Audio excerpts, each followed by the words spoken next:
राकेश भैया के माध्यम से शब्द हमारे हैं, भावना राकेश भैया की। अरे मलवाला फिर डलवाला गुलाल फागुन में गोरिया मलवाला फिर डलवाला गुलाल फागुन में गोरिया मलवाला फिर डलवाला गुलाल फागुन में गोरिया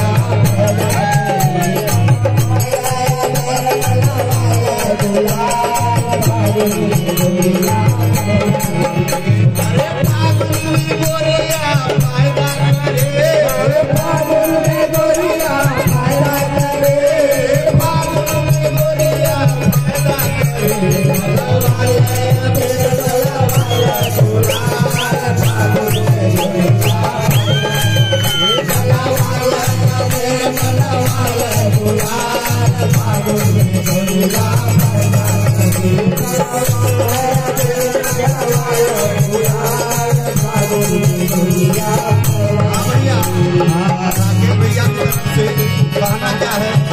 अरे बुढ़ऊ से खेला जवन को से खेला बुढ़ऊ से खेला जवन को से खेला बुढ़ऊ से खेला जवन को से खेला